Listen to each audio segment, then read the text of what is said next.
The Museum of Broken Relationships.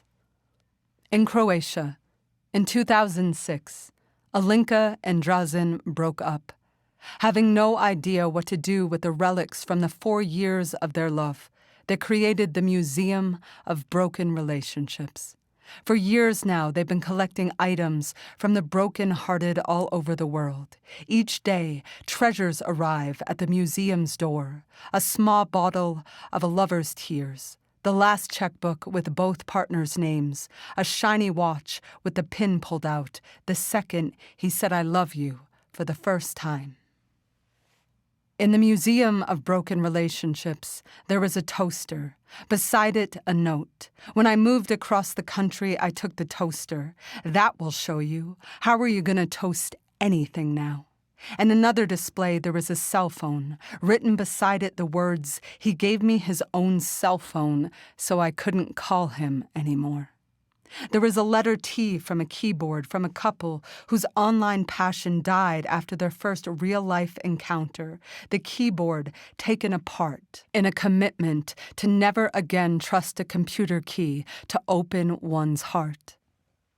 In the Museum of Broken Relationships, you can find a letter from a 13-year-old boy to his first love in Sarajevo, written before leaving to escape the war. You can find an air sickness bag from a couple whose relationship did not survive the turbulence of long distance. You can find an axe used to chop the furniture of a partner who had an affair, giving new traumatic meaning to the phrase, splitting up.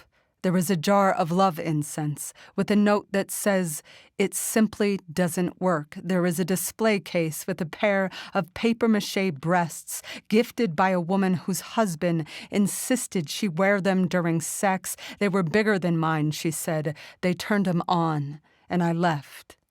And in the Museum of Broken Relationships in Croatia, there were 3 juggling balls sewn by hand, by my hands, from material cut from my socks, you say. Though I am certain it was my underwear. Either way, the juggling balls were made from what I wore underneath, what everyone could see, and sewn with precision, the way my grandma taught me before dying of a broken heart, and leaving me a collection of thimbles so I could be someone strong enough to keep things from falling apart.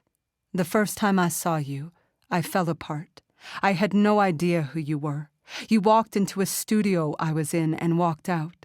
Minutes later, I was a puddle in the parking lot, my friend's hand on my back, asking me what was wrong. I couldn't explain it. It was 2003. I had no woo-woo in me back then. I didn't believe in reincarnation. I just knew I'd loved you once and would again.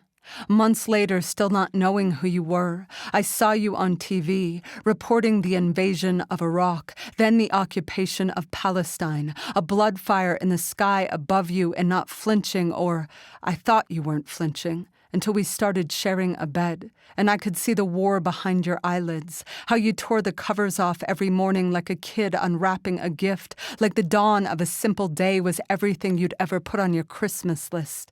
I'd still be sleeping when you'd leave for circus practice, where you'd walk the tightrope, twirl on trapeze bars, then come home and pull me into the front yard to teach me how to toss juggling balls into a still, blushing sky.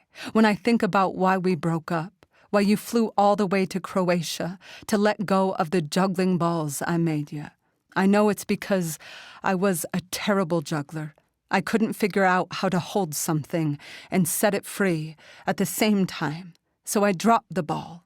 Convinced myself I was up in the air about you, when really I was up in the air about me. It's what we do. Turn our bodies into museums of what was broken. Blame the checkbook, the affair, the bottled-up tears. Blame the toast going stale the day after the wedding. We ripped the letter off the keyboard instead of control, command, escape, delete, say. It was the turbulence of long distance instead of the baggage unclaimed. But at the carousel of clarity, otherwise known as 15 years of therapy, I see I wasn't running from the war back then. I was running from the peace, the love I did not believe I was worth. And because that lie held so much grief, I don't know that I ever got over you. as much as I got under the engine of myself to fix the machine of my love, which now runs okay, but still runs way too much, if you know what I mean. And I know you know what I mean, because this was not the first lifetime we said goodbye without wanting to say goodbye, was it?